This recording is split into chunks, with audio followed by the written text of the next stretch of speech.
good morning. You're listening to Conservative Cat. I so do appreciate you being here today. Yes, my studio looks a little bit different. We did make a big move as a family.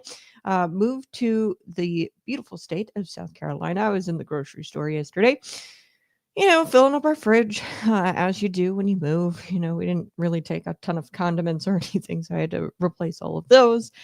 And we were in the grocery store, and somebody said to me, "Hey, we were talking about how we were from Chicago and we had just moved here." And somebody in the grocery store said, "I hope you didn't bring your Chicago politics with you." No, ma'am, I did not. I promise you, I will not be voting blue here in the red state of South Carolina. But we've got to talk about Illinois, the place where I fled. So I fled from Illinois.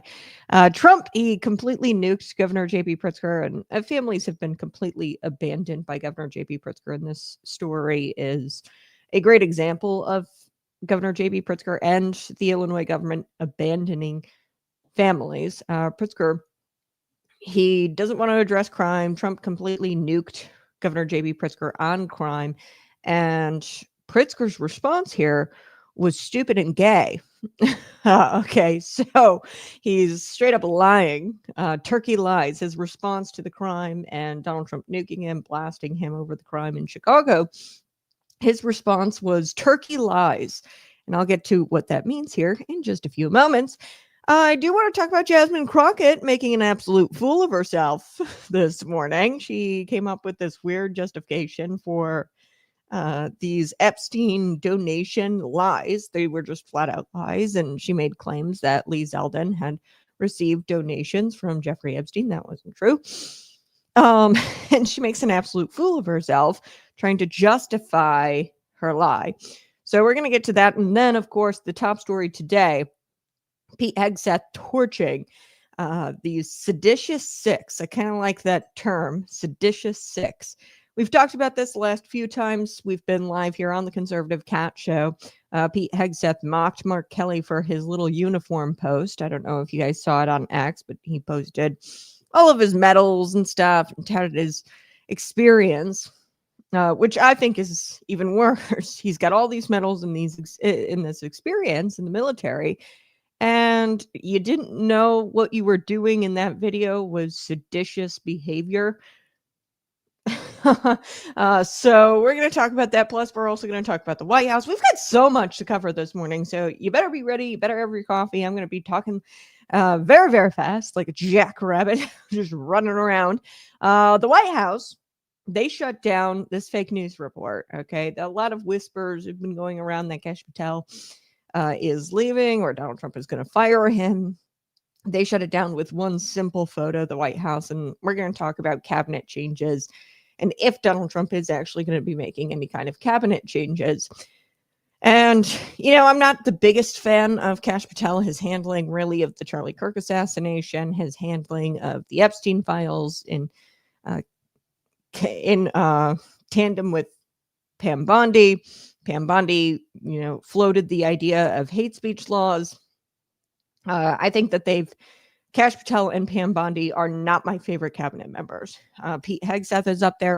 RFK Jr. is doing some good work. RFK Jr., I've got criticisms, but I think the top cabinet members are Pete Hegseth. He's done the most for the administration as far as recruitment. He's going after Mark Kelly. I appreciate that. Then you've got RFK Jr. He's banning food dyes from our food. I think that he could be a little bit stronger, but it's difficult here in America.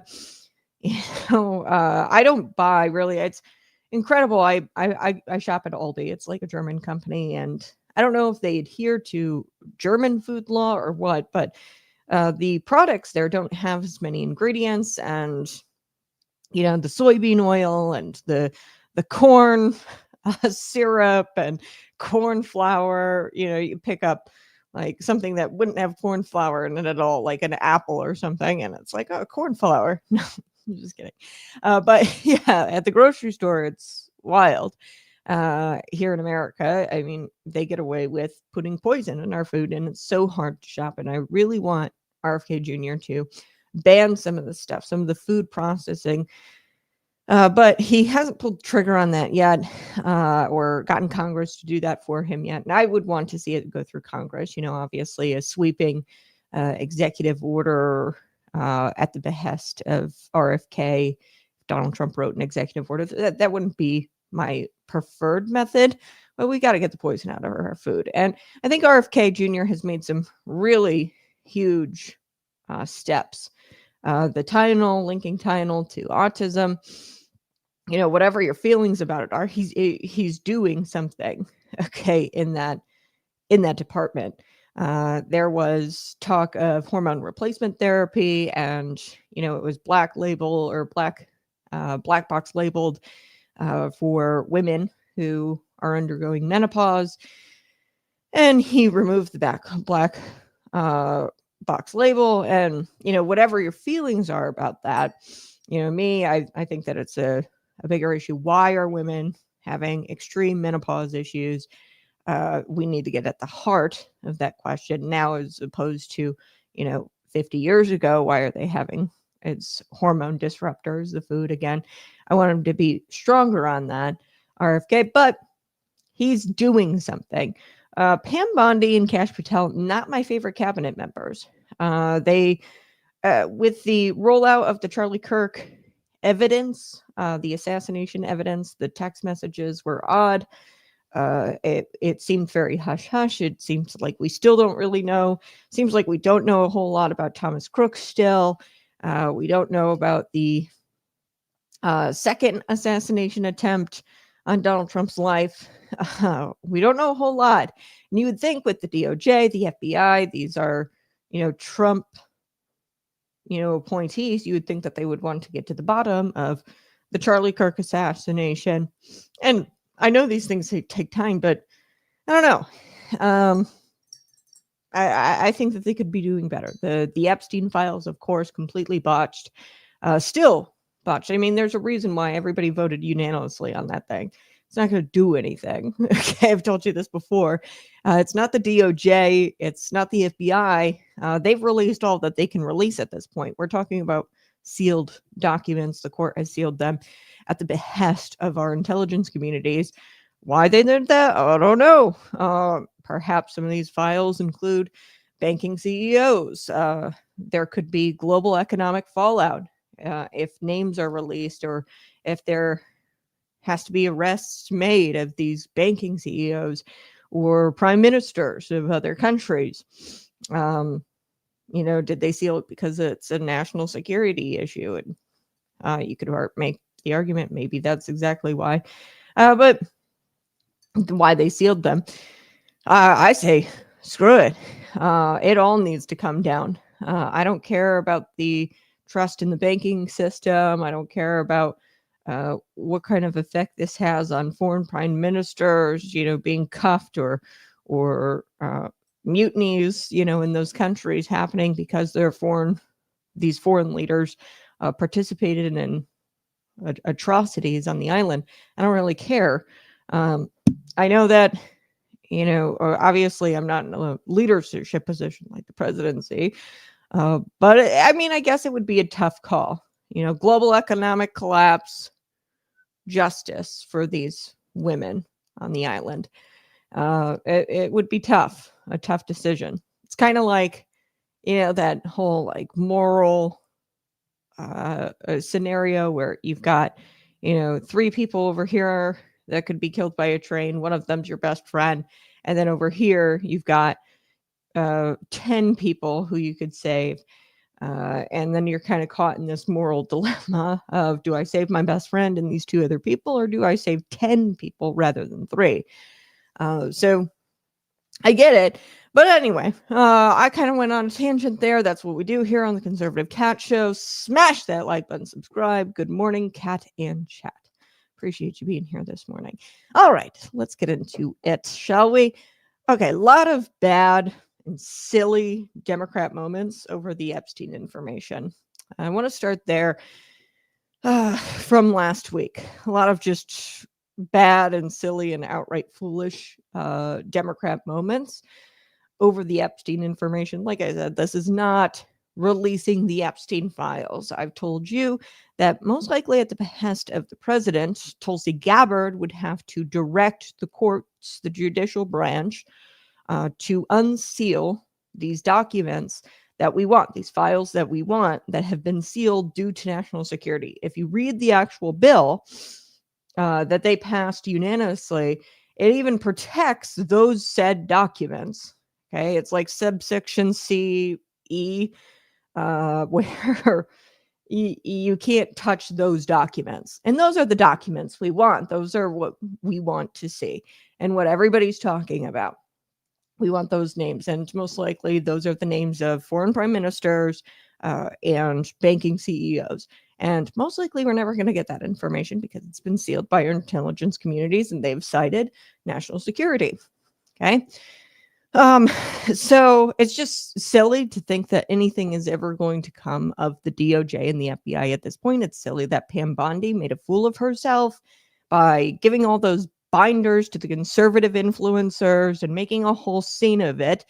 And I really think like they were able to give out some information, but a lot of the information we already had. Really what I think it was, is the most simple explanation. Pam Bondi wanted to look cool for her new boss, Donald Trump. Okay. I think that's really what it was. She knows she can't do anything. Kash Patel knows that he can't do anything at the FBI at this point.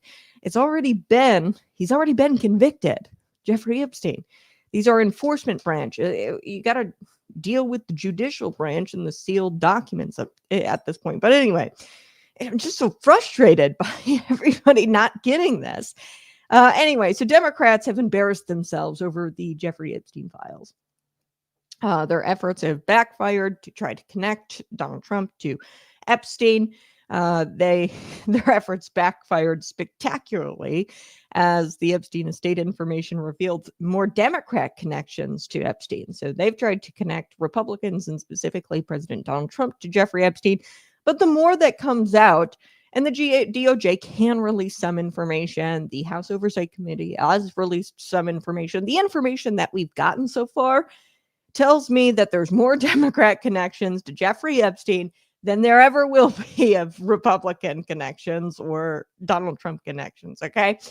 For example, Delegate Stacey Plaskett, she was texting back and forth with Jeffrey Epstein during a congressional hearing regarding President Donald Trump. They were trying to get Donald Trump, in this congressional hearing, and she was a non-voting delegate, but she was questioning somebody about, Donald Trump's ties to a secretary or something. They were trying to get Donald Trump in this congressional hearing, and Jeffrey Epstein was directing really this non-voting delegate from the Virgin Islands, where Jeffrey Epstein's infamous island is, and he was directing her on what kind of questions to ask to try to make Donald Trump look bad or to try to get Trump in this congressional hearing. Okay.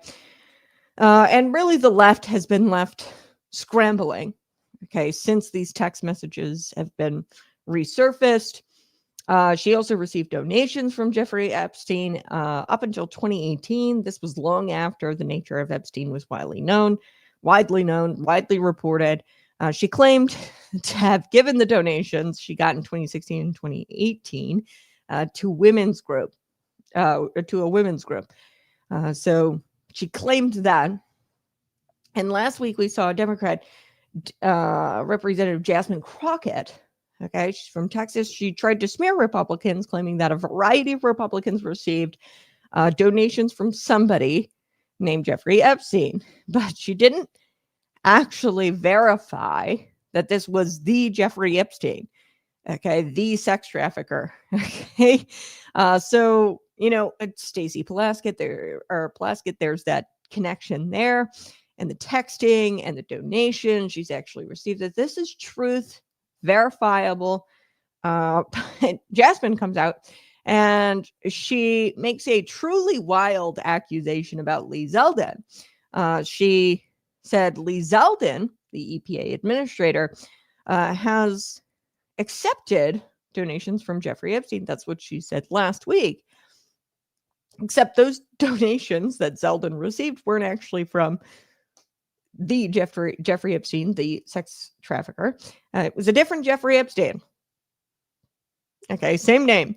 So Zeldin went scorched earth on her for making such a claim, rightfully so. The donations were not from the notorious Jeffrey Epstein. These donations were from a doctor, and they were made from a doctor in 2020. Okay, these donations. And he lived in New York. Here's the thing. Jeffrey Epstein, the sex trafficker, he died in 2019. Okay, I don't know who doesn't know that, like, especially a sitting congresswoman. Jeffrey Epstein killed himself in 2019. And then you see these donations were made in 2020. Why would you even suggest that this was the Jeffrey Epstein who contributed to Lee Zeldin's campaign? Ridiculous. Let's take a listen here to this clip. Here she is actually making the claim on the floor. Take a listen. Folks who also took money from somebody named Jeffrey Epstein, as I had my team dig in very quickly: Mitt Romney, the NRCC, Lee Zeldin, George Bush, Win Red, McCain Palin, Rick Lazio. I just want to be clear. If this is the standard that we're going to make, just know we're going to expose it all. And just know that the FEC filings, they are available for everybody to review. This is absolutely ridiculous. You just folks who also took money. Okay. So that was Jasmine Crockett.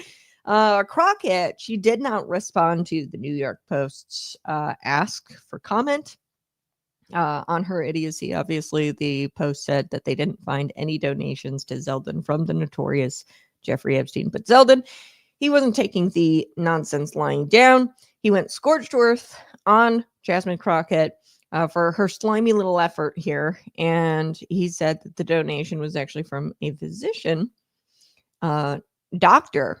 Jeffrey Epstein, who was a totally different person than the other Jeffrey Epstein. And he said, "No freaking relation, you genius." This is what he put on social media. There is no relation at all to the notorious Jeffrey Epstein. So how bad are you really at basic reading if you can't see that there's a problem with making this claim when these donations were made after Jeffrey Epstein killed himself? Okay, he was already dead. Yeah, like, you don't give a darn about verifying facts. Okay, so all the other people, I haven't even checked into it, but the fact that you got this part wrong makes me not even believe you about the Mitt Romney, George Bushes, but we know that they're not true Republicans. Okay, George Bush, Mitt Romney, like, they're not really Republicans. Okay, they're rhinos. That's widely known amidst the Republican Party. They have a stain. They are a square, an embarrassment to the Republican Party. But it's only deflecting from the Democrat connections. You see, they're trying to drag Republicans through the dirt and through the mud here, but they're deflecting from the verifiable Democrat connections. Crockett is, of course, considering a run for Senate. She says that she's going to make her decision by Thanksgiving, tomorrow. And, well, yeah, is it tomorrow? Yeah. Man, this week has flown by. So she's going to make her decision by Thanksgiving, and she's not going to announce her decision until the filing deadline, December 8th. So, of course, this is after checking polling and seeing how she does, and gives her time to kind of see if she's popular or not. My bet, I'm willing to bet that Texans have more sense. I don't think that she has a chance at all, but we'll have to see. She wants to take a crack at the Senate. So when Crockett was asked to correct the record here over the Lee Zeldin accusation, and she was asked by Caitlin Collins to correct this, CNN, Caitlin Collins, friendly fire, her response was truly bizarre. Let's take a listen here. This is Caitlin Collins and Jasmine Crockett. Here we are. You talked about Republicans taking money from a Jeffrey Epstein. Here's what you said.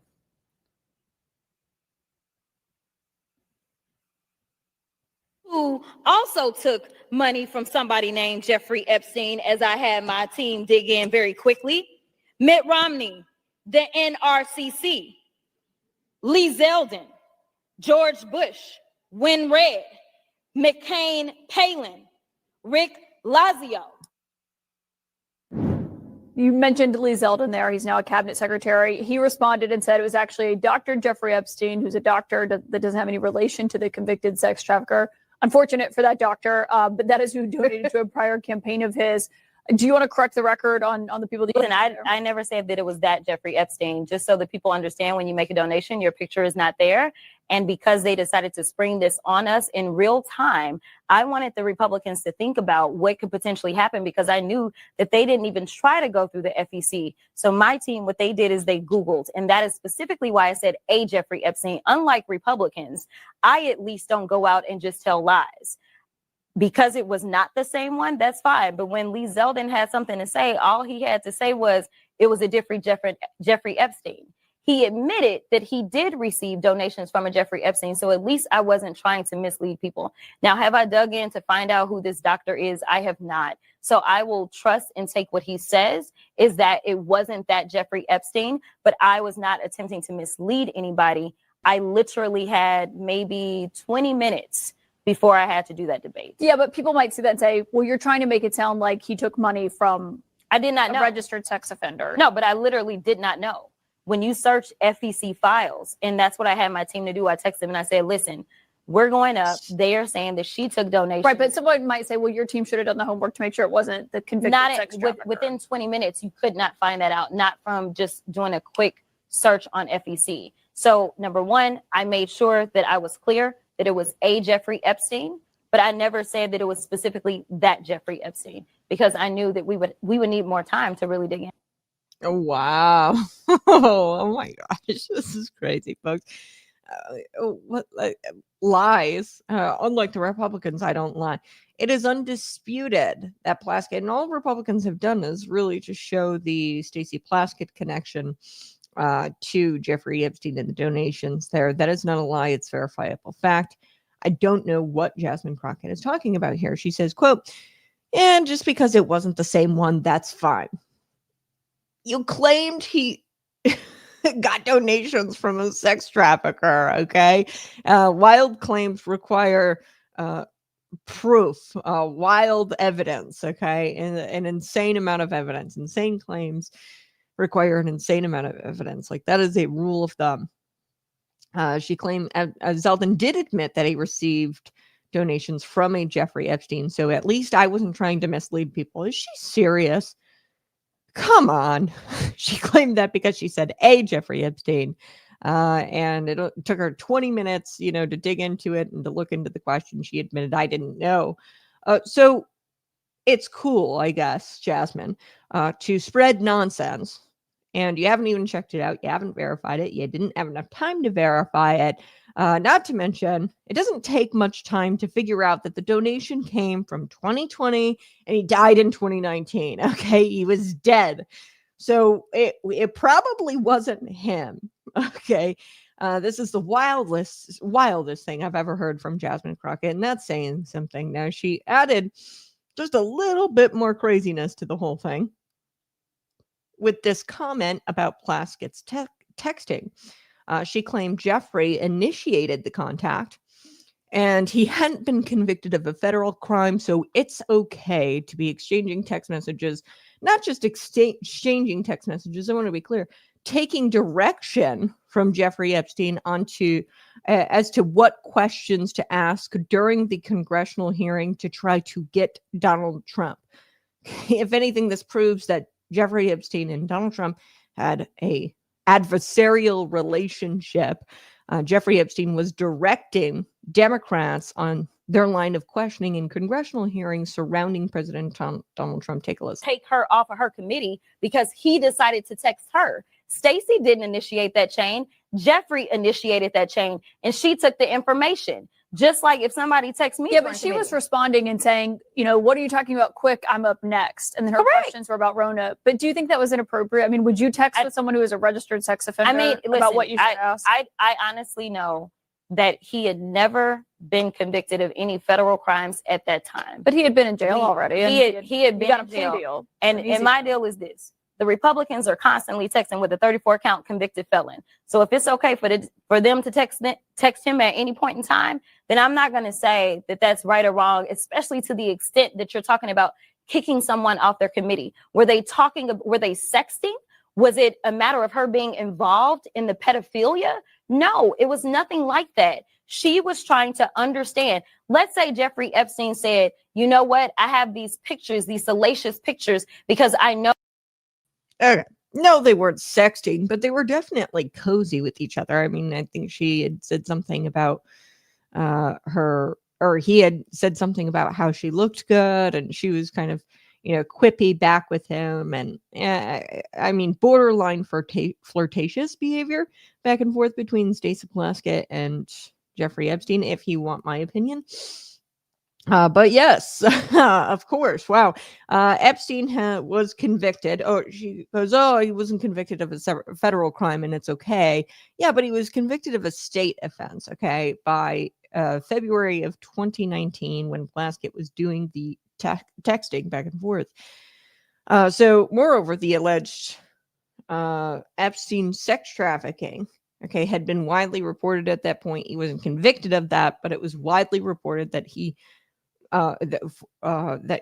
was already alleged to be a sex trafficker and charged with those federal crimes. Okay, so he wasn't convicted of it, but yeah, he was already convicted of a state offense, and I think that was prostituting out a child or something, which was insane. It's insanity. And not only that, she wasn't just texting with him; it was borderline flirtatious behavior that she was engaging in. So she deflected to a butt Trump. Of course, Jasmine Crockett did. She goes, yeah, but Republicans go back and forth with a 34-time felon, Donald Trump. It's just like, what? Yeah, the comparison here. Sex trafficking and weaponization of the DOJ, the Biden administration, weaponizing our government against President Donald Trump to convict him of paperwork filing errors. Yeah, sorry. Not the same. Okay.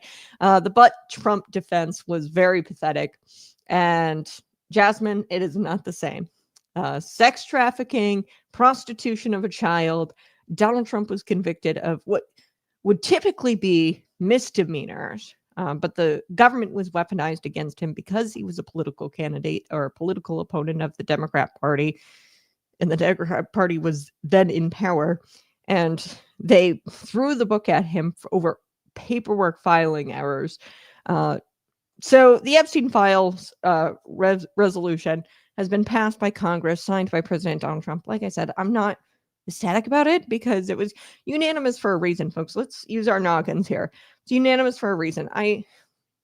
There are some sleazy people in Congress, people who do not want the truth to get out.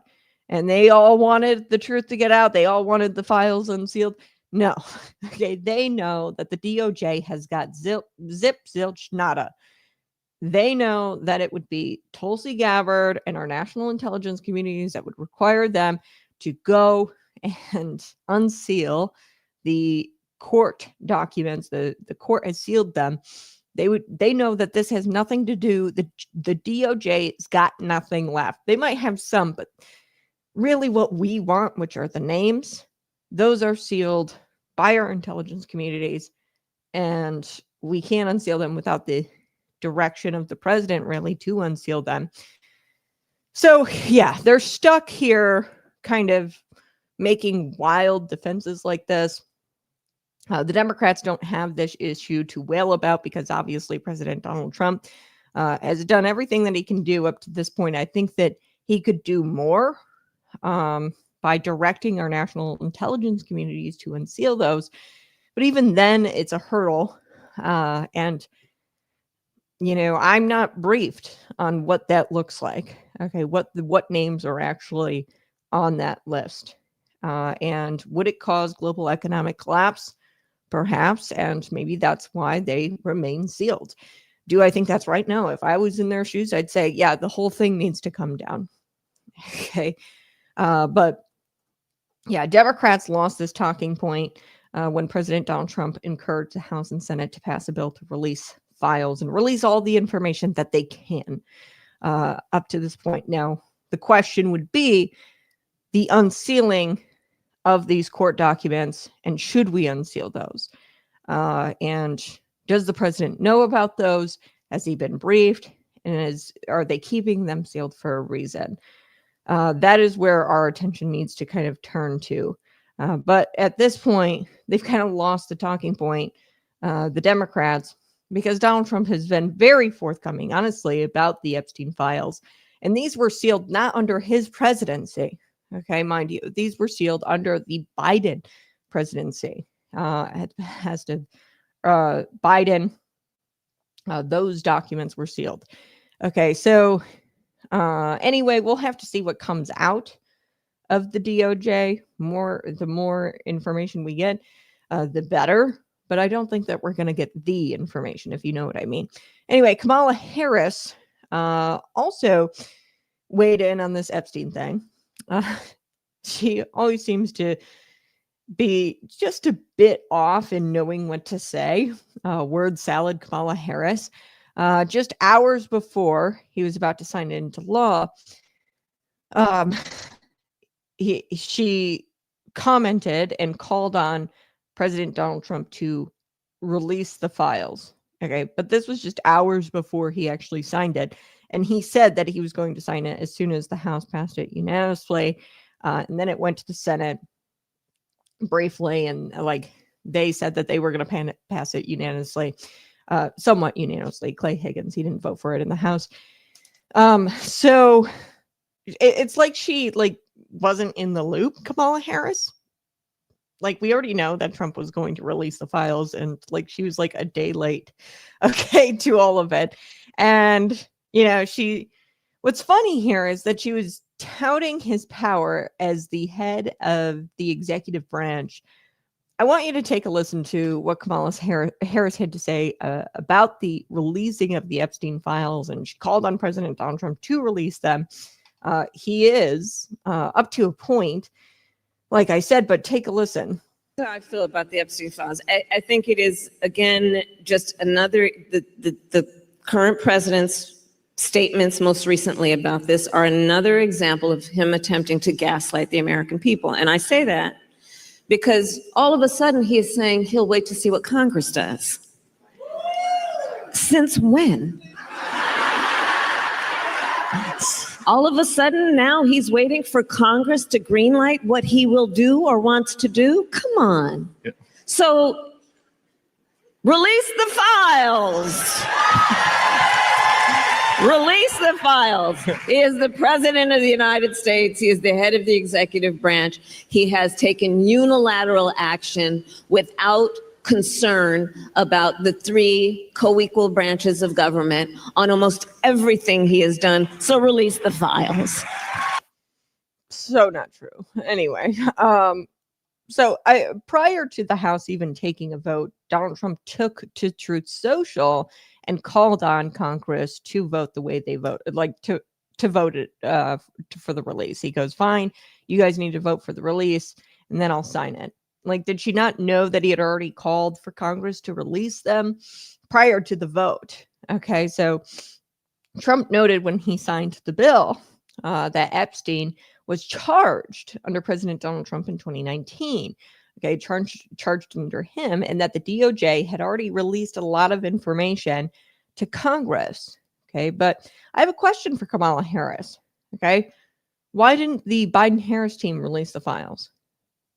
Right? Under their administration, the sealing happened, where the courts sealed certain documents. And this bill doesn't even address that. So they had 4 years. And in fact, they sealed everything, okay, under their administration. So they had 4 years without doing anything with them. Okay. And where were her calls for Joe Biden to release them? For her to release them. She's a part of the executive branch, strangely absent, right? Fox News, Brit Hume, he was on a special report with Bret Baier, and said that she occupied office for 4 years and was part of the administration that had complete control of those files. And like I said, the sealing at the behest of the Biden administration, the sealing, the national intelligence communities did this at the behest of that administration. We have never heard a peep, okay, that I can remember from her, from Joe Biden about the Epstein files, which they had complete control over for 4 years. Okay, so Hume, this is a segment that was on the special report with Brett Baer. I'm going to take a listen to this. Hume said it was only because Donald Trump was in power where they started to, kind of do this, release the files thing. Like, they've already released what they can release. Okay, now it's up to the president, Donald Trump, to release more and to direct our national intelligence communities to unseal those documents. That is my belief, that he's capable of doing that. Now, I'm not exactly sure, because I think that there's hurdles because they were sealed under the Biden administration, under his national intelligence communities. I don't even know if Donald Trump can touch those. Okay. We'll have to see. But take a listen here. Britt Hume comments on how they were in possession of these files for 4 years and did nothing with them, and there wasn't a peep. You have all kinds of people weighing in. Former Vice President Kamala Harris, continuing her book tour, said this. All of a sudden, now he's waiting for Congress to greenlight what he will do or wants to do? Come on. Yeah. So release the files. Release the files. What do you make of that, Britt? Well, she was vice president of the United States for 4 years and part of an administration which had complete control of those files. And we never heard a peep that I can remember from her or from the president, Joe Biden, about doing that. It's only now that the president is in power and Democrats are once again struggling to find something, anything that they can possibly get to try to stop the momentum of this president who has so bedeviled them and who they've made such fools of themselves trying to bring down for all these years. Here we are. Here we go again. Perfect example here. Yep, that's Britt Hume. And, in the beginning there, she says, since when does, Kamala Harris says, since when does Donald Trump care about what Congress does? Because he's, got all this power in the executive branch and he abuses his power as president. Absolutely ridiculous. He passed the Alien Sedition or the Enemies Aliens Act before issuing these orders to blow up these drug boats coming in from Venezuela into the United States. He made sure to deem the Venezuelan gang TDA, Tren de Agua, as a terrorist organization. Okay, he did that via executive order, amended the Aliens Enemies Act. So again, that's all legal. He did that via executive order. And he can do that because those are military operations, his powers of commander in chief. He also said, hey, we're not going to fund SNAP because Congress hasn't passed a continuing resolution. Congress has to be representative of the taxpayer. Okay, it'd be taxation without representation if you were to fund SNAP. And they all got in a tizzy because Donald Trump said, no, we're not going to fund SNAP. And the judge had said that, you have to partially fund SNAP. And he said, no, hey, we don't have to partially fund SNAP because there's no CR. The House hasn't done that yet. And he's respecting the balance of powers here. Okay, Congress has to pass. You can't take money and spend the people's money without their representatives voicing that, yes, it's okay. Okay, with an actual vote. And he wasn't going to abuse his presidential power by funding SNAP and really subverting Congress in that sense by funding SNAP. But the Democrats wanted him to do that anyway, and called on him to fully fund SNAP when we were shut down. Okay, so Democrats, you can't have your cake and eat it too. They always say that Trump should do this, this, and this, and this. And it's all abusing his power. For example, the SNAP thing. Oh, he should fully fund SNAP. That's abusing. The judicial branch should not have weighed in on the issue. This was Congress having to vote on an appropriations bill. Okay, that's what the CR is, to spend the taxpayers' money. It's called taxation with representation. That's what they were supposed to do, and they were deadlocked. That's what led to a government shutdown. And Donald Trump said, hey, we're not going to force the funding for this government program unless your elected body votes on it. That is the most democratic thing I could think of. Okay.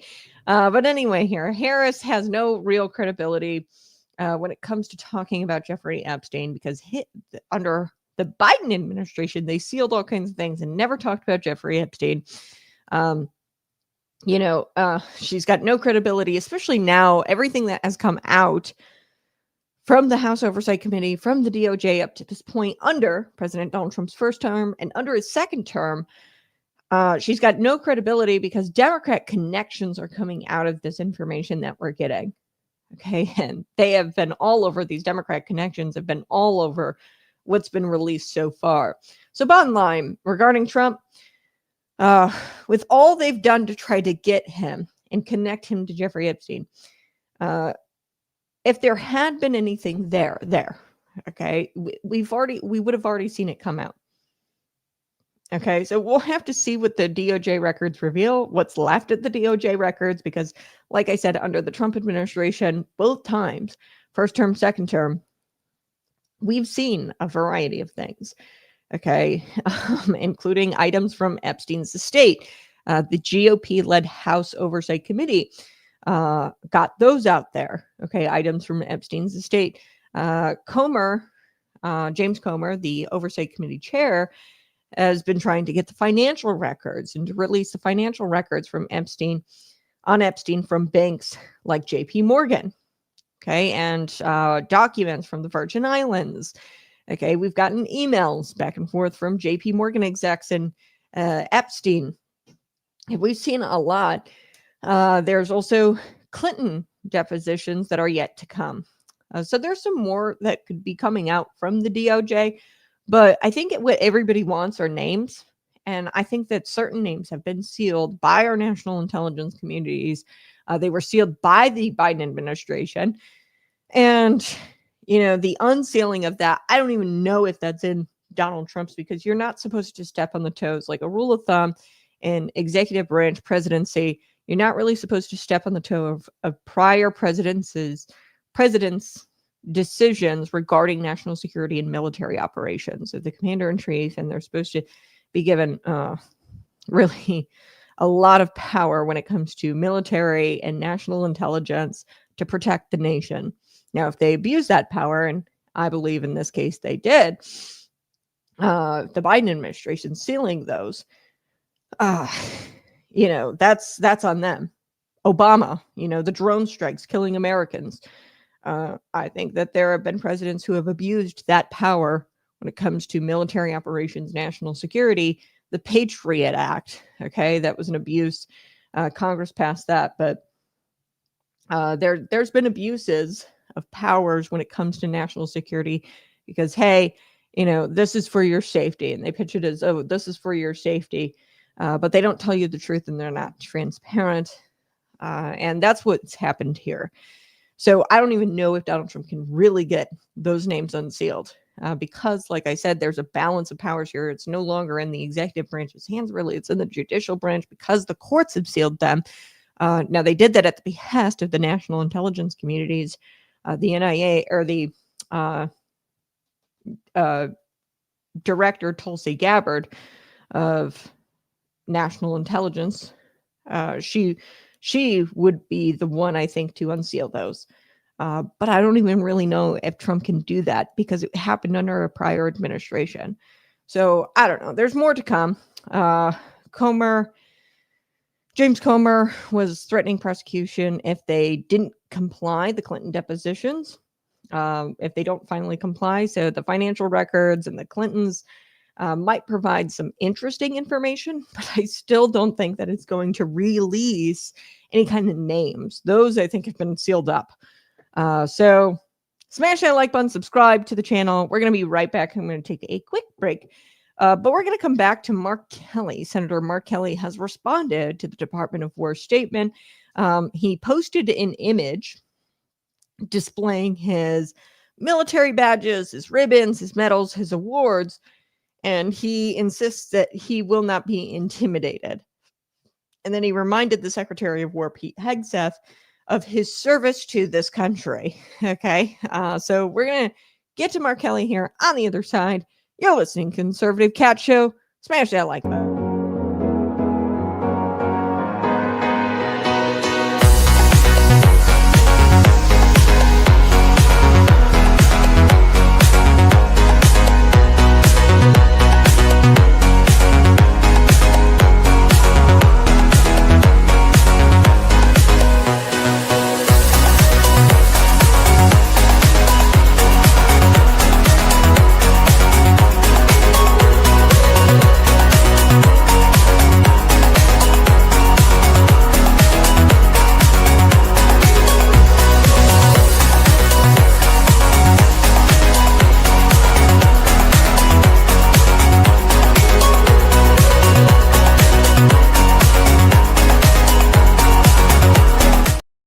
Hey, good morning. You're listening to Conservative Cat. Subscribe. Hit the subscribe button right now. If you did that for me, that'd be great.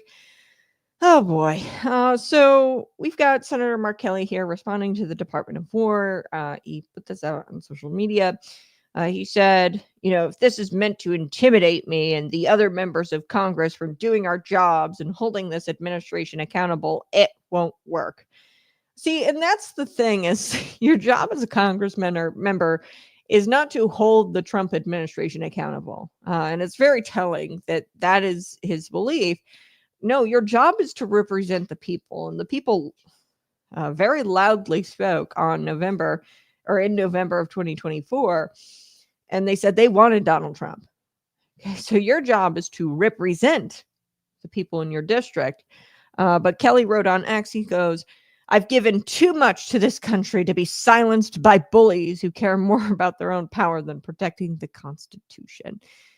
So I'll share with you this long social media post. Here it is. Senator Mark Kelly put it out there. Oops, lost it. I'll pull that back up here. Hold on. But he shares this, the medals, the ribbons, the Department of War. This is where, hang on, Senator Mark Kelly. I want to make sure I share this with you. Sorry, guys, I accidentally got rid of this, and we need it. I want you to see the picture. Okay, there we go. Okay, so this is his, ribbon, his military awards, and then he talks about his time in the military, NASA.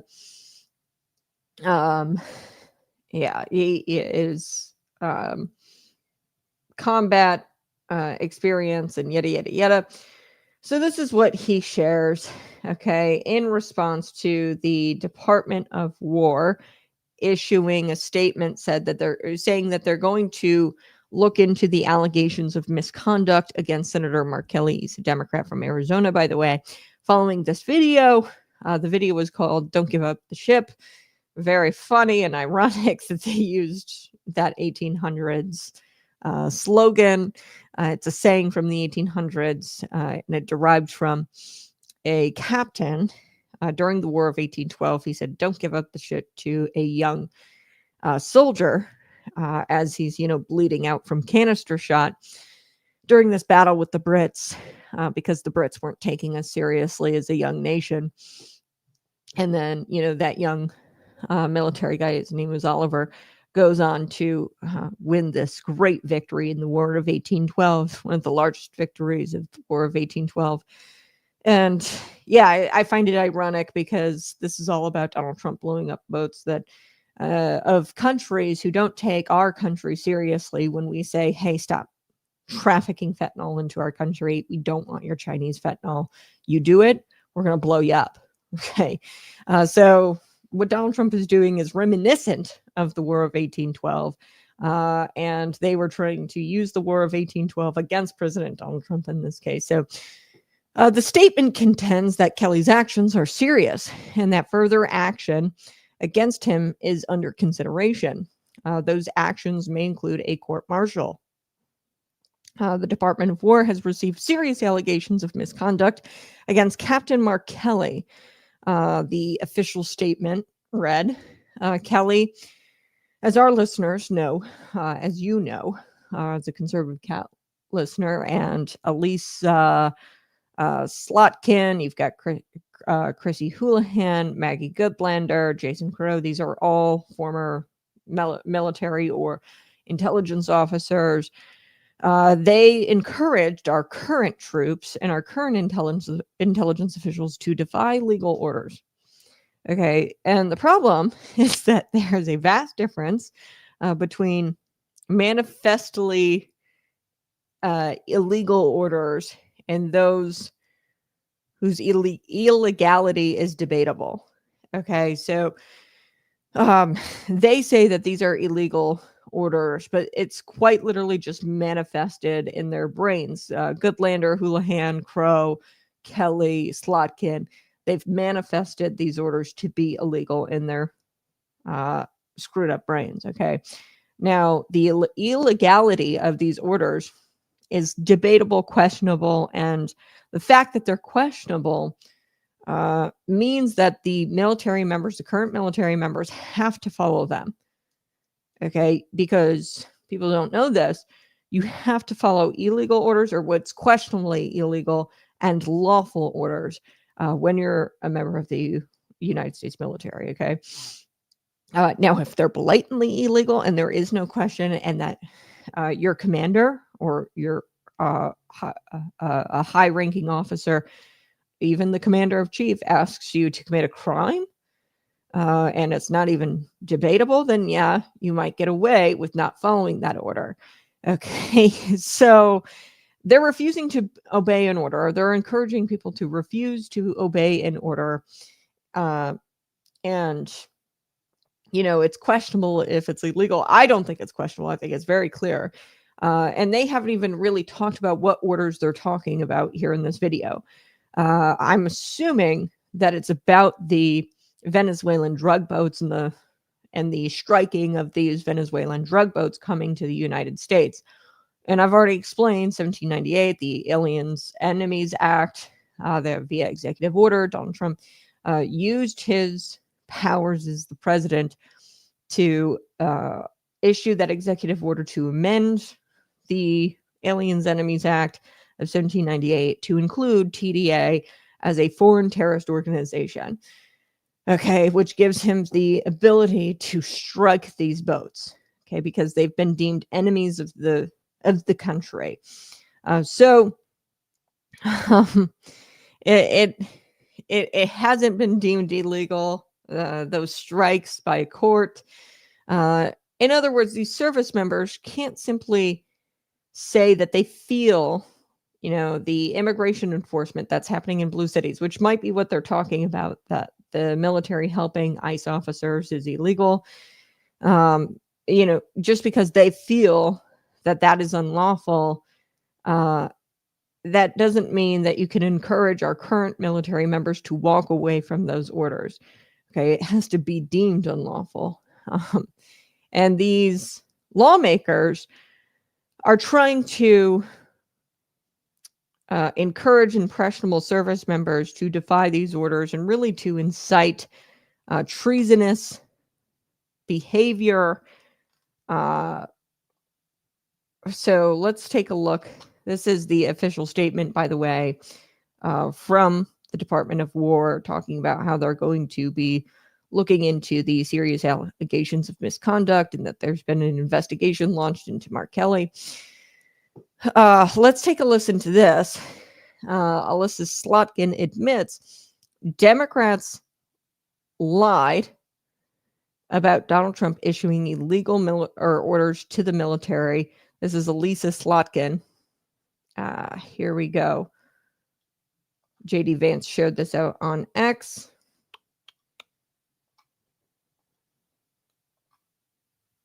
Let's go. So let's talk right now. Do you believe President Trump has issued any illegal orders? To my knowledge, I am not aware of things that are illegal, but certainly there are some legal gymnastics that are going on with these Caribbean strikes and everything related to Venezuela. So let's talk right now. Do you believe President Trump has issued any? Okay, so right there, she admits that there are no illegal orders. But in this video, they assure our current service members that there are illegal orders and that they shouldn't listen to them. Okay, so the Department of War, in their statement here, didn't talk about the video explicitly.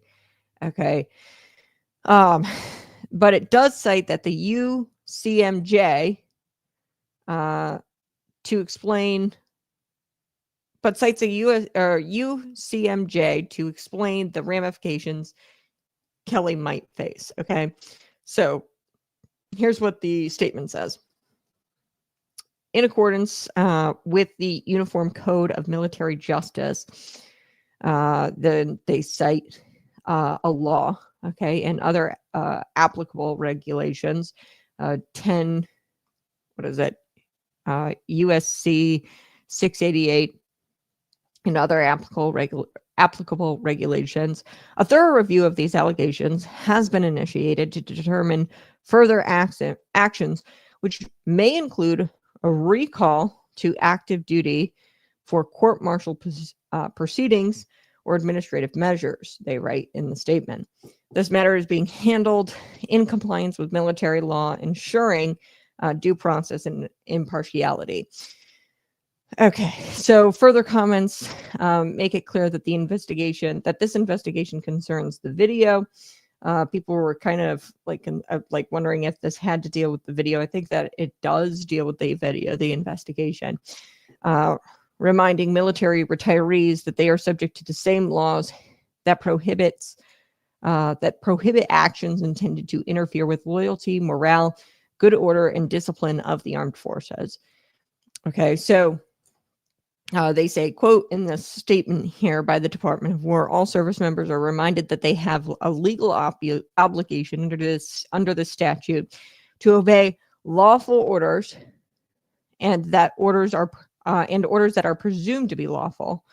Okay, like I said, even if they were illegal, but they on its face look legal, they are supposed to follow those. A service member's personal philosophy does not justify or excuse the disobedience of an otherwise lawful order. Okay, unfortunately, young, impressionable troops will need to be reminded of that basic code thanks to Democrats' attempts to provoke them into seditious behavior. It is sad that they had to remind service members of this code in the UCMJ, which is the Uniform Code of Military Justice 10 USC, that they have to follow even illegal orders, orders that are presumed lawful, okay, that haven't yet been deemed by court to be illegal. Okay, so for them to come out, and Elisa Slotkin there, she admitted that because she'd be in trouble if she said that there are illegal orders, because there aren't. So she admitted right there on, I think that was the ABC. Yep. ABC this week that there are no illegal orders. And they are assuming that the Venezuelan boat drug bombings are illegal. But I already told you that he went through all the proper channels to deem the Venezuelan gang TDA as a foreign terrorist group. And he went through all the proper channels to do that. And it's lawful. So this all seems like a pretty daunting investigation. Reading that statement, if I was the Arizona Senator, Mark Kelly, I would be scared crapless right now. Okay. Kelly, a former Navy pilot, he was also doing work with NASA. He was a key participant in this video. And Vice President JD Vance has even come out and said that, by definition, this is illegal, this video. to come out and to encourage military members, current active service members, which is about 1.3, to defy orders. He says that this is illegal by definition. This is seditious behavior. And you would think that, being that Mark Kelly is a decorated naval officer, or was a decorated naval officer, a Navy pilot, you would think that he would know better than to do something like this. Instead, Kelly proudly bragged that he was the captain in the United States Navy. He was a captain, and he accused the administration of issuing illegal orders. And really what he's doing is he's pitting our uniformed military and intelligence officers and professionals against American citizens by encouraging them to defy orders. Okay. And they were clearly calling for service members in this video and for intelligence community officers involved either in immigration enforcement, involved in these Venezuelan strikes. They were clearly encouraging them to defy their superiors' orders. Okay. And, you know, they cite the Venezuelan strikes. I don't know if this has something to do with the cleaning up the blue cities and directing the military to work with the immigration enforcement to clean up these blue cities. Perhaps it deals with a little bit of both. The attacks against the narco-terrorist vessels, the strikes. Either way, these are all presumed to be lawful orders, and they have to follow them according to military code. So basically anything Democrats find offensive, they want the service members to find illegal. Okay, that's really what this is. The Venezuelan boat strikes, that going into blue cities and having the military work with immigration enforcement and cracking down on the crime. They don't like those policies. So what they've done is they've encouraged service members to find that illegal, manifest the illegality in their brains, and subsequently engage in seditious behavior. And I'm sorry, that's not how things work. Kelly and other Democrats have staunchly defended their actions. You know, at this point, what I would hope that they would do is say, hey, it was just a bit too far. You know, we shouldn't have done that. We were trying to, you know, we let politics get in the way. We're sorry. You know, I would love to see that come out, but they are staunchly defending their actions. And the media has helped them. Of course, the mainstream media, because they, rather than focus on what the 6 seditious Democrats have said, the Seditious Six, they have focused on Trump's comments, which are true, accusing them of sedition and reminding them that sedition is a reprehensible crime and it is punishable by death. Now, Donald Trump left out that we have to be at a time of war in order for it to be, I believe, punishable by death. It is punishable, however, for a lifetime sentence. Okay, up to this point, what they've done, these Democrats, they should be sitting in jail for the rest of their lives. This is a reprehensible crime. And if we were at a time of war, they would die. So the media is really focused on that and made Donald Trump look bad. So here's what Kelly told CNN. He goes, quote, "I think it's important to say that there is nothing more American than standing up for the Constitution. And that's what we're doing. The president didn't like it, so now he calls for us to be hanged."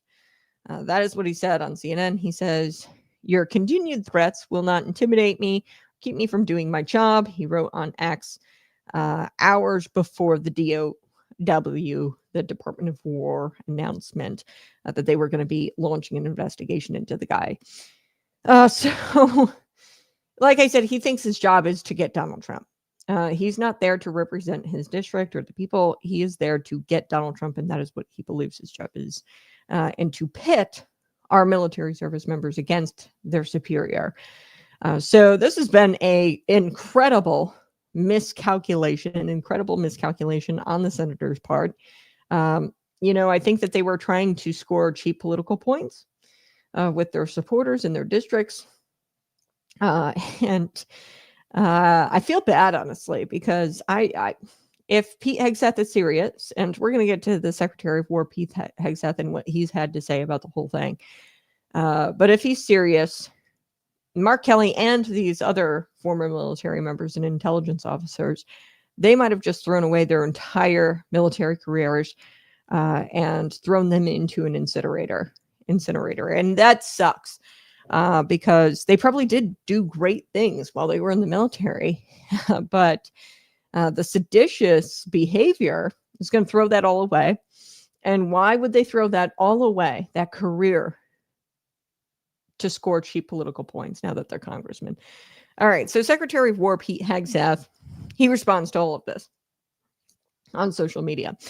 Yesterday, he responded to all of this, and he explained how the Democrat lawmakers' video encouraging military members to defy those orders from superiors is significant, and how it's a breach that has to be addressed. So I hope that he's serious, and I hope that these people sit in prison for the rest of their lives, as directed by law and military code.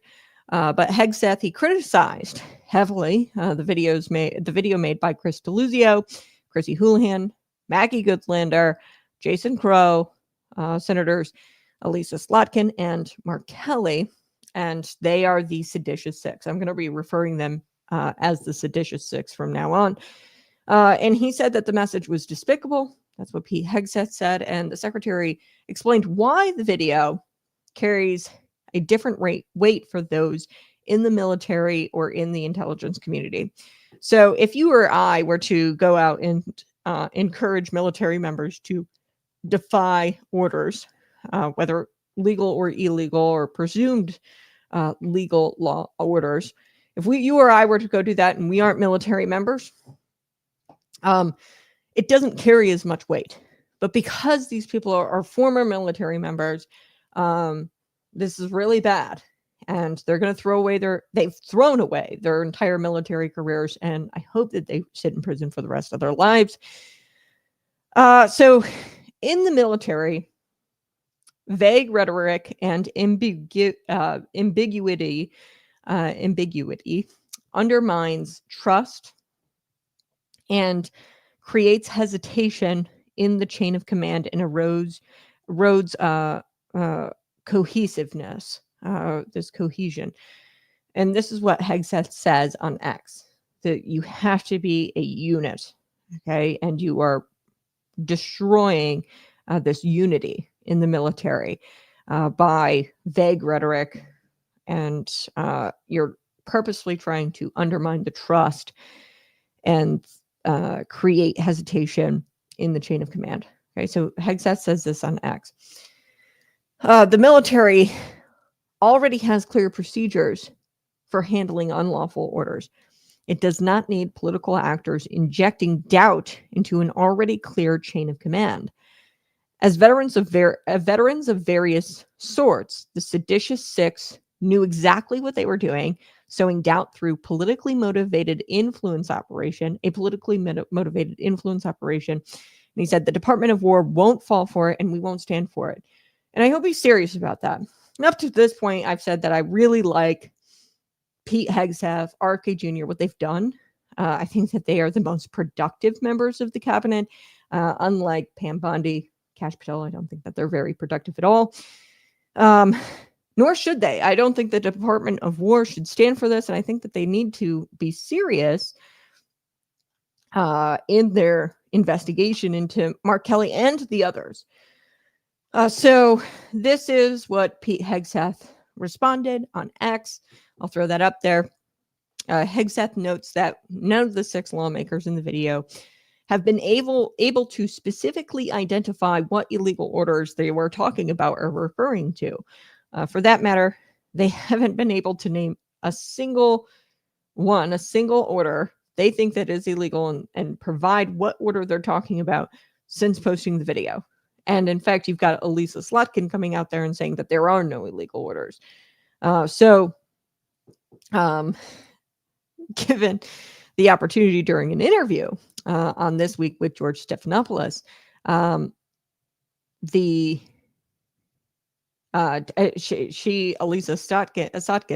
Slotkin, we actually played it. She said that there were no illegal orders.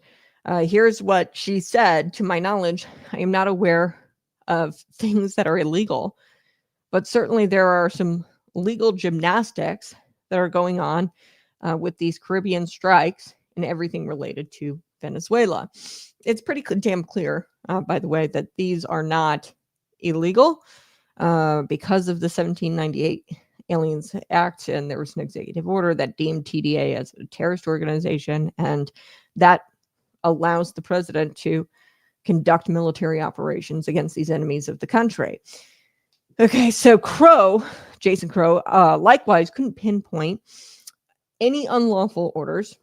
I'm going to share this with you. It's a little bit lengthy, but definitely worth the watch. Here we go. He joined his colleagues in calling on the U.S. military to, quote, refuse illegal orders, now finding himself perplexed. Turns out Congressman Jason Crow could not actually pinpoint any orders which violate the law. First, though, watch the video that's caused such a fuss. This administration is pitting our uniformed military And intelligence community professionals against American citizens. Like us, you all swore an oath to protect and defend this Constitution. Right now, the threats to our Constitution aren't just coming from abroad, but from right here at home. Our laws are clear. You can refuse illegal orders. You can refuse illegal orders. You must refuse illegal orders. Joining us now, Katie Zachariah, Fix California senior policy and a political analyst. Katie, thank you for being here. So that was the video that started all of this. However, yesterday, Congressman Jason Crow, who, by the way, is a former Army Ranger, sat with Martha, did an interview with Martha McCallum, and here's how that went. Watch. Are they talking about Martha, not allowing gunboats to make it to the United States carrying drugs? No. Is that what you're talking about? Martha, here's a novel idea. How about we actually prevent things from happening before they become a problem? I think that's what they're trying to do. What you're saying is we have to wait until there's a problem to respond to that problem. No, I'm not. What reminding them of their obligation order from the commander-in-chief that we are asking our military to carry out are you objecting to? This is very, very vague. And it was so vague in this video. I don't think people could figure out what you guys were all talking about, honestly. Martha, Donald Trump has made a series of very disturbing comments and suggestions that would violate U.S. law and put our military in terrible positions. Again, we're getting nowhere. Because, Katie, he didn't cite a single order that was illegal. What do you make of it? He didn't cite a single thing, and suggestions and comments are not orders. And look, these 5 representatives and 1 senator have a higher standard. These are lawmakers. These are not just citizens sitting here saying just disobey orders. They're telling our military to actively disobey the commander-in-chief without citing an illegal order. This is, in my opinion, rises to the level of insurrection because they're telling them break the law, tell them do not follow your president, do not follow your commander-in-chief. Well, and worse, well, not worse, but equally sort of irresponsible is they are putting then service members in legal jeopardy potentially, because it's not up to individual service members to determine what is lawful or unlawful. Right, and making them question, what am I doing? Is this violating orders? Who's the boss? And creating this confusion in a chain of command where there is no confusion. And these people, these 6 representatives, there hasn't been a real expulsion in the U.S. House since 1995. This type of behavior rises to the level of expulsion. And truly, peace through strength comes internally. It's not just an international principle. And we have got to restore order. And if the Democrats continue to think they're above the law, continue to tell the military and other people to break the law, then we are not going to have peace at home. And we have to restore this. So they need to face the highest level of reprimand. Yeah, and you know, Katie, you really put your finger on something, because all throughout the invasion of Iraq and the years that followed the Iraq War, I spent a lot of time over there, and rules of engagement, ROE, was really among every military members' minds, thinking sometimes those were changing, and the ambiguity was a challenge. And a video like this plants such immense confusion and ambiguity might cause people to second guess themselves. President Trump leaned into this a little while ago, tweeting out this, saying, it's called seditious behavior at the highest level. Each one of these traitors to our country should be arrested and put on trial. Their words cannot be allowed to stand. We won't have a country anymore. An example must be set. I'm not sure that these members of Congress should be arrested per se, but it does put a potential military member in the position of maybe second guessing themselves and bringing a real challenge, legal challenge against them. Yeah, and the precedents there, 18 U.S. Code 2383. This is put them on trial, put them in front of cross-exam, put them in a position where they have to say, here are the illegal orders. Martha McCallum could not get an answer from him. They know that they don't have an answer. They are just stirring disruption and creating confusion. So I think we need to at least see some kind of trial or questioning cross-exam and get them at least censured right now so they are not on any committees and they have no lawmaking authority. All right. We have to leave it there. Thank you. Okay. So I wanted to play that. I know it was a little bit long, but it was important because these Democrats never actually had any kind of illegal orders in mind when they made that video. Okay. They were speaking directly to impressionable military members, and they didn't think about the consequences. They were trying to score cheap political points. Okay. And they wanted them to interpret their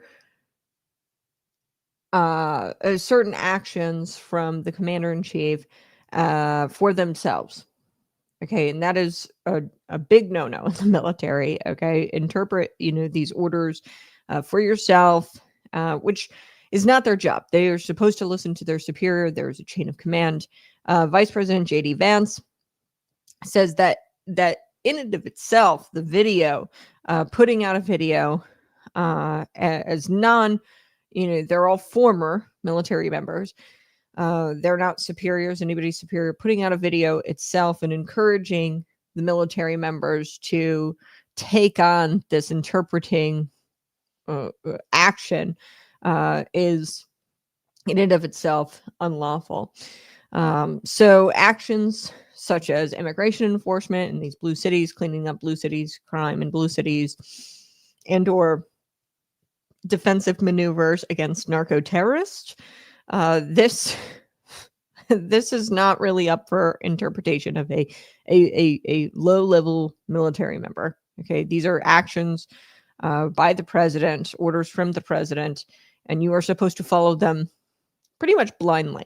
Okay, they are presumed to be lawful, and until they aren't lawful, or are deemed unlawful, you are supposed to follow them as a military member. The message was meant to sow chaos, confusion, and try to get President Donald Trump to look bad and try to create friction between the commander-in-chief and Secretary of War Pete Hegseth, their missions. They're attempting to create so much chaos that these missions fail. And we don't want, I'll be damned if these drug-laden boats come into America. Stop them now. Brian says on the chat, you guys can always chat me. I don't want these missions to fail. Cleaning up our blue cities, Washington, D.C. Went, weeks long without any kind of homicides, which was unheard of prior to the military going up there and cleaning up the crime and working with immigration enforcement. Okay. So I don't want these missions to fail. America doesn't want these missions to fail. But the Democrats do because they hate Donald Trump that bad. They don't want what's best for the country. They just want to get Orange Man bad. Okay, so it was designed to create ambiguity, and it was designed to create ambiguity rather than clarity. So a military order laced with doubt could not only result in the mission failing, but it could also put soldiers in harm's way. Okay, if they don't act at the direction of the president, for example, with these military or these Venezuelan strikes against the boats, If they hesitate, you're putting soldiers in harm's way, and that could lead to injury, that could lead to death. And, this was about scoring political points, and this is a serious breach of military code. And that is why, if not death, and I think that the code is pretty clear that death is only warranted when we're at a time of war, and we're not at a time of war yet with Venezuela. Had they done this when we were at war, or if we were to be at war with Venezuela, and I hope that we don't, that would be bad. But Donald Trump put it out there on Truth Social that we're going to do a regime change there with Maduro. And I'm just like, I roll my eyes. I think that it's 4D chess. I don't think that he's actually going to do a regime change there. But, this is a breach of the military code and not death because we weren't at war, but I would say arrest and serving prison time for the rest of their lives. That's how serious this is, folks. You heard the guy on Fox News. He obviously doesn't know the military code. A crime like this, really, and they'd have to go before a judge, obviously, and get convicted and have a fair trial. But these are serious allegations, very serious allegations. So this is what Hegseth had commented regarding the captain's response, Mark Kelly's response. How he put out on social media that, he was, a decorated military officer. Look at all my credentials. Look at all my ribbons and badges. Here's what Hegseth said. He said, so Captain Kelly, not only did your sedition video intentionally undercut good order and discipline, but you can't even display your uniform correctly. Your medals are out of order and the rows are reversed. So I don't know anything about that. I'm not a military person, so I couldn't tell you if this is out of order or the military badge is not correct. But he said your medals are out of order and rows reversed. When and if you are recalled to active duty, it'll start with a uniform inspection. Boom, roasted. That is what Hegseth said. Democrats have defended Kelly, claiming that the investigation is unwarranted. And, they, like him, tout his, decorated naval and astronautic career. Ruben Gallego, he's a Democrat from Arizona as well. He went as far as to threaten military personnel who might take part in this investigation of Senator Mark Kelly. So here's what he said. If you're part of the military that is going after sitting senators, sitting members of Congress, and part of the weaponization of the government, there will be consequences, no doubt, is what Rubin said, the senator from Arizona, another Democrat in Arizona Senate. That's the thing, though. Democrats are always looking for consequences for their political opponents, but they don't want to follow the laws and have consequences for people on their side of the aisle. Okay. If people are following laws that they don't particularly like, they don't ever want to accept that their own should face consequences. They just want consequences for their political opponents. And really what their political opponents here in this case are doing are they are following lawful orders. They are following an investigation, that a justified investigation by the Department of War. So I want to shift gears. Smash this like button, subscribe to the channel. If you can do that for me, that'd be great. Support the program by visiting patriotpumpenergy.com. We've given you a promo code. This is the proud sponsor of the Conservative Cat Show. A lot of you have reached out to me and said that you really like the product. I'm glad. We've been doing this for a few months now. The Conservative Cat Show since June about is when we really launched our streaming, our daily show. And we've got a guy, he messaged me about Patriot Pump, and he said, I'm on my third bottle and it's only been a few months. This will last you about 2 months. And so it's cheaper than going into the gas station and getting your energy drink for the day, right? Way cheaper. especially when you use that promo code at checkout, Conservative Cat. But he reached out and he said, I've already gone through like 3 bottles. This stuff is amazing. I use it every day. It's replaced my morning energy drink that I used to get in the gas station. And I feel so much better. And he goes, I've really noticed a difference with the creatine and, you know, the caffeine. I'm not crashing like I usually do with an energy drink. Because a lot of those energy drinks, they've got insane sugars and artificial sweeteners. Now we do sweeten this, and we have some flavoring in there, natural flavors, to try to mask some of those. Because caffeine is really, really like raw caffeine is really nasty. But there's some other things. L-citrulline is kind of nasty, so we had to mask that. So it tastes good. It's really good. It's fruit punch flavor. Throw in the chat. Those of you who drink Patriot Pump, what flavors would you like next?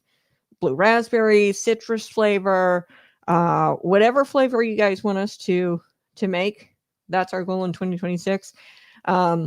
We want to get you some new flavors.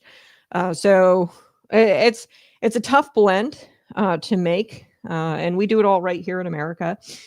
We work with our supplier, and we make them, and it's tough to make.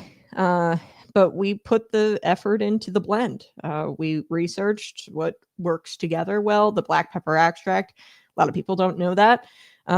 You can stretch your caffeine, your milligrams there to last longer if you just pair it with a little bit of black pepper extract, and it can enhance your focus. And it works with the caffeine in such a way where you don't have that crazy crash, and it lasts a little bit longer. So we did all that research, and we want to make sure that we're providing an excellent product for you. So throw it in the chat.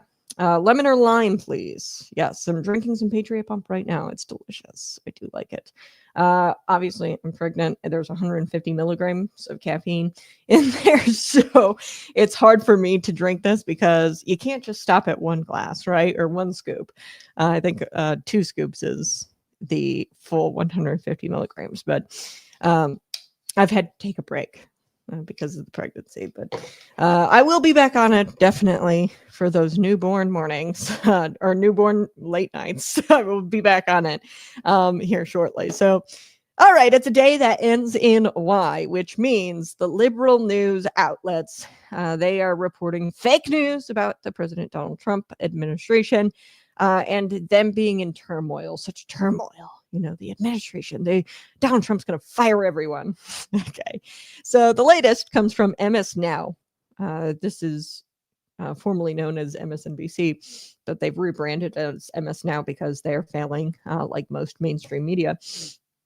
But Director Kash Patel, they said that he's on his way out and Donald Trump's going to fire him. Right. And I'm not crazy about Kash Patel. There's been a lot of negative reporting on Kash Patel and Pam Bondi. Pam Bondi came out shortly after Charlie Kirk. This was weird, like a Staples or what was it? I think it was an Office Max. They refused to print some Charlie Kirk flyers after the assassination. There was a guy there, it was an employee who didn't want to print some flyers or posters of Charlie Kirk. And, you know, subsequently the guy was fired by Office Max. So it kind of resolved itself. But after that incident, you had Pam Bondi calling for hate speech laws. And like, come on, folks, we're people on the right. We don't call for hate speech laws. Hate speech laws are stupid.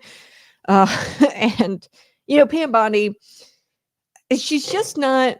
So Tom Homan, when like, I wouldn't be surprised if Tom Homan had like a mustard stain on his shirt, you know, when appearing on Fox News. And he has rare media appearances. He's not really, you know, one to get out in front of the camera. He just goes in and does his job. Same thing with RFK. He's not really one to get out in front of the camera. He does when he has to, obviously, but they don't strike me as clout chasers. Pam Bondi and Kash Patel strike me as clout chaser, and here's why. Kash Patel formerly was media, by the way, and he went into the FBI director role from a media role, a conservative media role. And I'd imagine after his role at the FBI, he's going to want to stay in that. Pam Bondi has been a career politician. okay, serving as Attorney General of Florida for quite some time. And I think that after her political career is over, which it's ending soon, I think that she wants a cushy gig on Fox News as a contributor. Okay. That's just the way I see Kash Patel and Pam Bondi. Might be a hot take, but I'm not happy. Somebody mentioned the pipe bomb earlier in the show today. There's things that they hit. COVID. It goes on and on. The insurrection setup, the mass illegal invasion. Yes, the Russia collusion hoax. All of this, it's been nothing burgers under Kash Patel and Pam Bondi. And Pam Bondi, I think, was trying to impress her boss with the Epstein files and giving them to conservative influencers. This was information we kind of already had. It was released under the first Trump administration. You can release a little bit more, which is what she did with the binders. But they were, again, a nothing burger. So I've been disappointed with specifically the FBI and the DOJ. I wanted revenge. Okay, I did.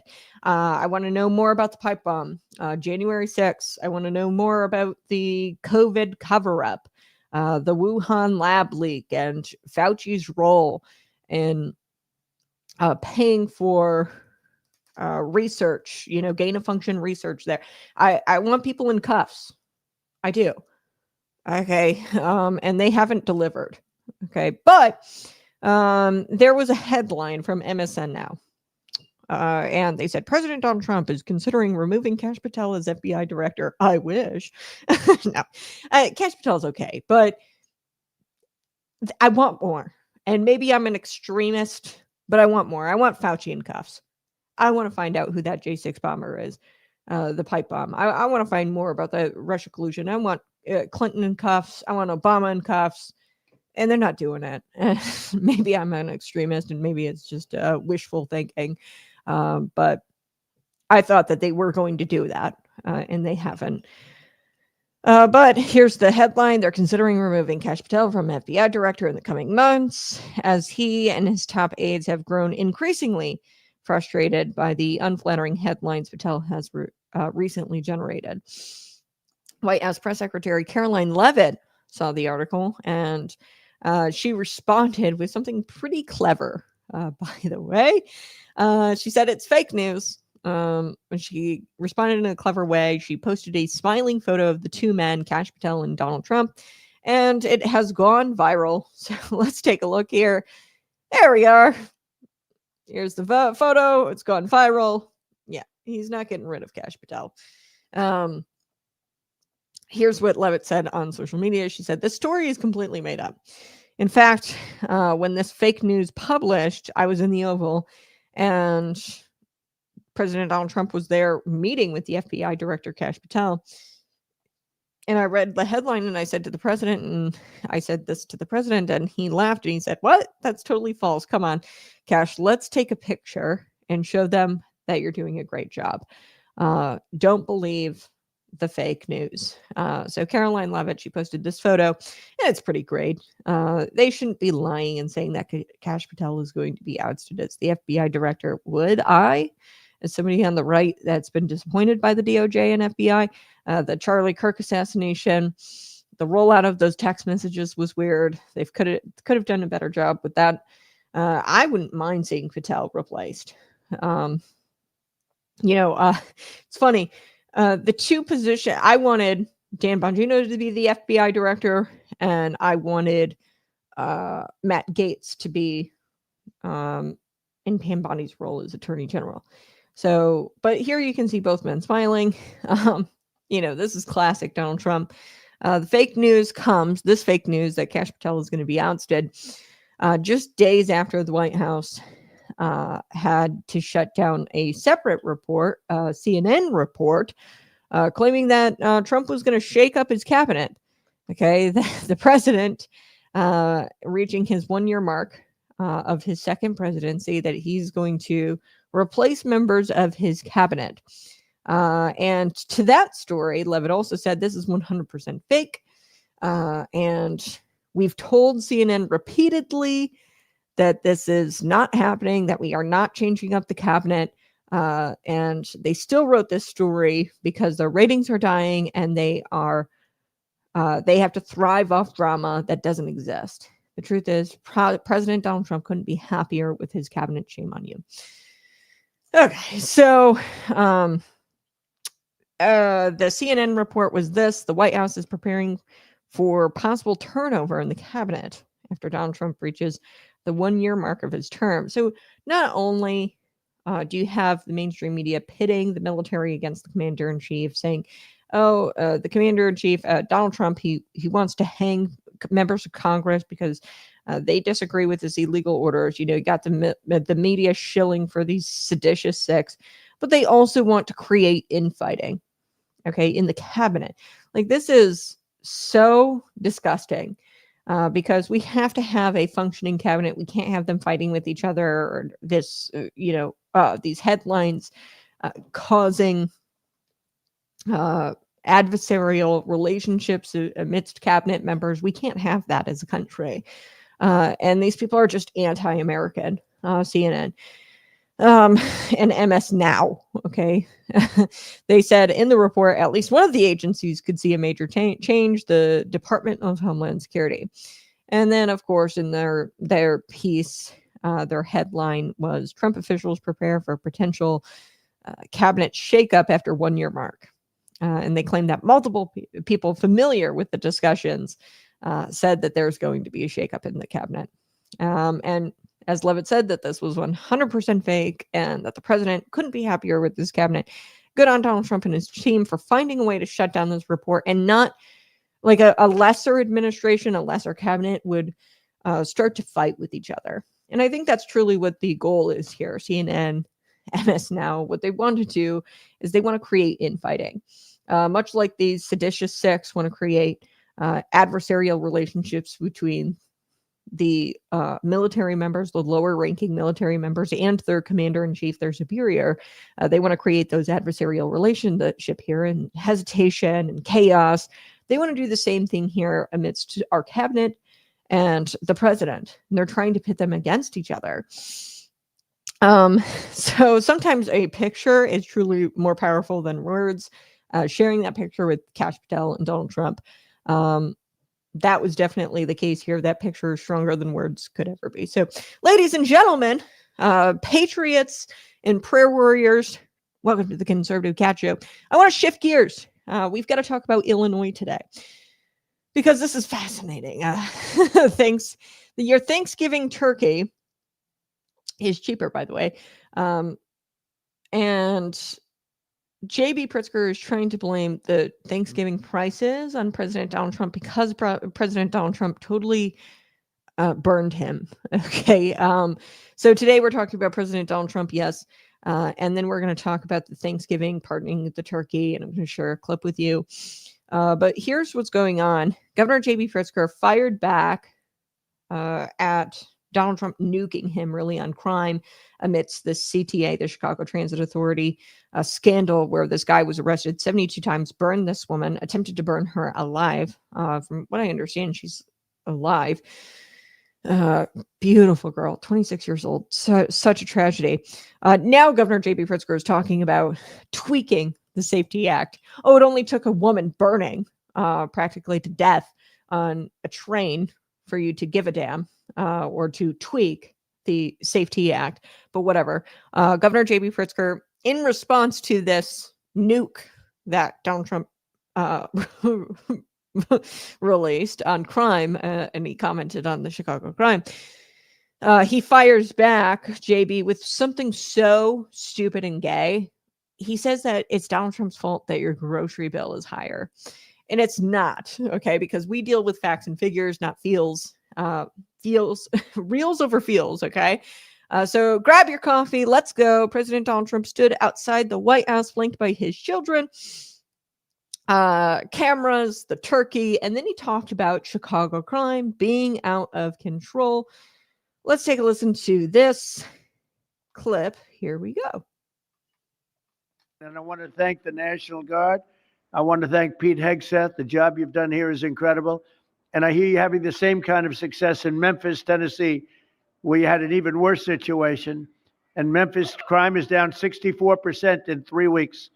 And by the time you have 4 or 5 weeks, you're going to have it down almost where there won't be crime.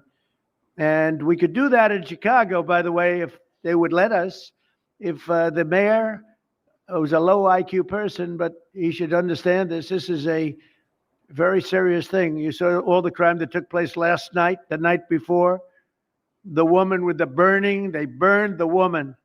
To be talking about that now, they burned this beautiful woman riding in a train. A man was arrested 72 times. 72 times, think of that. And they'll let him out again. The liberal judges will let him out again. But we're ready to go. You know, we've been moving toward Chicago. We have a governor that thinks it's wonderful that only like 7 people were killed this week. But we are moving toward doing, and we're going to, if crime gets, it's horrible what's happening in Chicago. We could make Chicago a safe city in a period of 4 weeks. In a period of 8 weeks, 9 weeks, 10 weeks, it would be totally safe. And the people of Chicago want us to go there. And if you look at the crime that's taken place in Chicago in the last 2 weeks, just take a look. It's on the front page of every newspaper. It's out of control. The mayor is incompetent, and the governor is a big fat slob. He ought to invite us in, say, please make Chicago safe. We're going to lose a great city if we don't do it quickly. Make Chicago, we'll do the same thing as we did in D.C., the same thing as we did everywhere we've gone. It's become almost instantly safe. And I want to do it in Chicago. So Governor Pritzker, if you're listening, let's get your act together. Invite us in. We're going to make your place so safe. You're not going to have these crimes that are making the newspapers and the front page of every newspaper and television story, news story. We'll make Chicago a safe place very quickly. I looked at the various cases, granting mercy, discovering that the terrible trauma that everyone's going through. And I had a little bit of a Pritzker joke. I was going to talk about Pritzker in size, but when I talk about Pritzker, I get angry because he's not letting us do the job. So I'm not going to tell my Pritzker joke. They have a very cute little joke, you know. Some speechwriter wrote some joke about his weight, but I would never want to talk about his weight. I don't talk about people being fat. I refuse to talk about the fact that he's a fat slob. I don't mention it. On a more serious note, as we gather around the dinner table, I'd like to lose a few pounds too, by the way. And I'm not going to lose it on Thanksgiving, I can tell you that, because I'm going to have a turkey, but it's not going to be that one. All right. Great speech. Peak Trump comedy. The ruling class absolutely hates him because he can actually, joke around, laugh. Look, underneath all of the jokes, the Democrats cannot escape this fact that Chicago is drowning in crime. Now, I'm not talking about ankle deep. I am talking about drowning in crime. The neighborhoods are trapped in lawlessness while progressive politicians stand at podiums and declare victory because someone somewhere painted a crosswalk rainbow colored. Okay. That doesn't do anything for my neighborhood and keeping it safe. It's all virtue signaling, LGBTQ, racial this, racial that. Chicago doesn't need symbolism or virtue signaling or politicians at podium. They need safety, they need sanity, and they need leaders who fear God more than the mainstream media and more than their nonprofit sector, or the nonprofit sector. Less than an hour, not even enough time to preheat an oven, after President Donald Trump's comments there about Governor J.B. Pritzker being a fat slob. And I get it. He's angry, and people might think that that's just distasteful, but I'm sorry, a woman was burnt alive. Okay. So sometimes when there's extreme circumstances, it requires extreme language. And Pritzker's campaign, they fired out a statement and said that Trump is to blame for, wait for it, higher Thanksgiving prices. So in response to a woman burning on the CTA, by the way, at his direction and the Democrat majority, CTA has received, 1.5. It was a transit package, transit bill, mass transit bill. They received like almost a $2 billion bailout when originally they were asking for $750 million. And then they said, well, we could get away with $250 million. Somehow we secured, through tax increases, through draining our road fund, allocating our gas taxes to the CTA, our Illinoisans' gas taxes to the CTA, through raising our taxes and raising the toll fees. We were able to bail out CTA, and they just got a big old $1.5 billion Christmas package during fall veto session. And with that, of course, they're not going to combat the crime that happens on their trains. The crime that led to a woman, burning alive. She was alive and burning. Imagine that. Donald Trump talked about all of that, called Pritzker a fat slob for not letting them go in there and shut down the crime. His response is, well, Donald Trump is to blame for the Thanksgiving prices. Now, this is hilarious because his team claims that Thanksgiving prices are up 10% this year. And they're citing work from a group called Groundwork Collaborative. Now, on their website, they state, and I'm not kidding you, they say, quote, they proudly state that they use storytelling to reframe economic debates. Translation, we make up narratives and we don't bother with the facts. Facts, by contrast, come from the American Farm Bureau Federation. Okay, the people who actually farm for a living and understand Thanksgiving prices and, the food, where our food comes from. Their survey says that Thanksgiving dinner actually is down 5% from last year. Illinois Farm Bureau says that Illinois families are paying $49.20 for a full dinner for 10. So that's right. Pritzker's claims not supported, not factual, not real. Okay. And Isaiah 5, chapter 5, verse 20 warns us of this. In the last days, people will call evil good and good evil. In Illinois politics, that prophecy is bipartisan, but Democrats have truly mastered it. Okay. They are calling good evil and evil good. That is prices are down right now. Okay. And he says that they're up. Crime goes up. Pritzker calls it progressive justice. Folks, when you can't even get the Thanksgiving dinner prices the facts straight, maybe you shouldn't be governing a state of 12 million people. Okay. So, November 17th, this woman was writing on the CTA. If you guys didn't know, she was on the blue line and she was set on fire. And the suspect here was arrested 72 times. That is not an exaggeration. That is not satire. 72 times. Okay. And he has 8 felony convictions and he was out roaming free.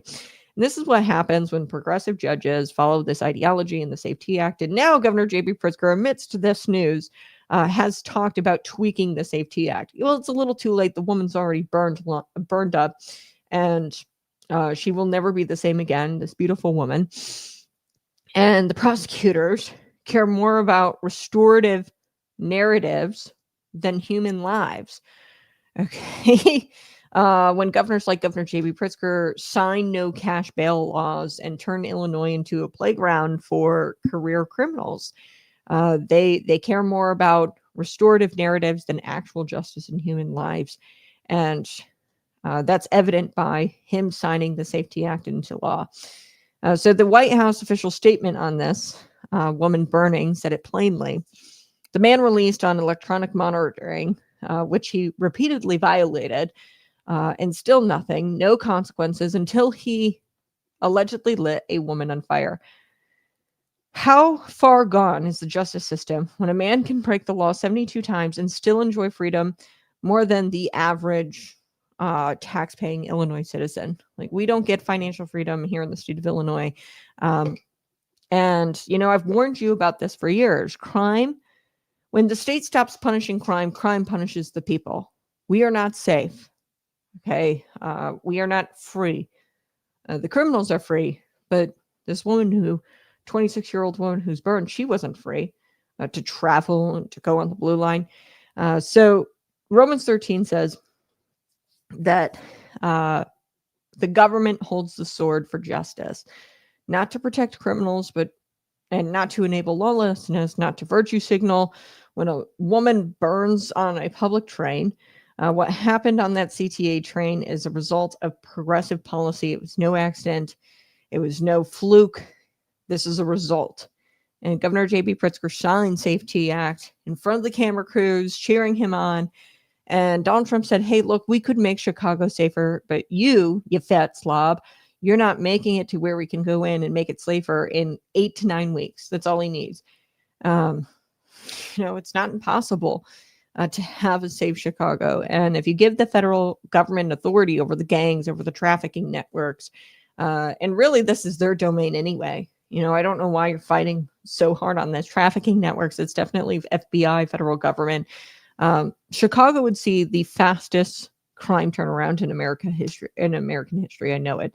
If they were to just close this revolving courthouse door, give the federal government this power to come into Chicago. Actually, in 2017, we can't forget this, a single phone call to the CPD leadership, he was able to bring homicides down during his first term. Okay, so imagine what he could do with the United States military and ICE and Border Patrol if they were allowed to go into Chicago full force, okay, and conduct their operations without any kind of hurdles. So Governor J.B. Pritzker's worldview here is that humans are basically good, and that the system is bad, and that criminals are misunderstood as victims. Donald Trump and to the Christian worldview is that humans are sinful and accountability is necessary, and justice protects the innocent, doesn't protect the criminal. So that's the Christian worldview. Which worldview keeps the Chicago train riders safe? And Illinois, this is a guy, Pritzker is a guy who defunded the police, signed no cash bail, cheered cities, has championed city-state sanctuary status, and then he goes around without any facts or true figures, blames Donald Trump for Thanksgiving turkey prices being up when they're actually down. Thanksgiving dinner prices are down overall 5% according to the Farm Bureau. This is stunning, absolutely stunning. All right, I think that's going to do it for us today. Smash that like button, share this out with your friends. This Thanksgiving, thank God for truth. Thank God for courageous politicians like President Donald Trump, and pray for the state, at the dinner table. We'll be back tomorrow morning. I'm going to tell you the true meaning of Thanksgiving. I do it every single year. We go live and I talk about Thanksgiving and the history there, the revisionist history, or the history revisionists. They have lied to you about Thanksgiving and the Pilgrims and the Indians. So we're going to talk about it here tomorrow for Thanksgiving. Pray for the state because Illinois needs repentance. They really do. Smash that like button and subscribe to the channel. We'll be back again tomorrow morning, bright and early. Bye-bye. Love you.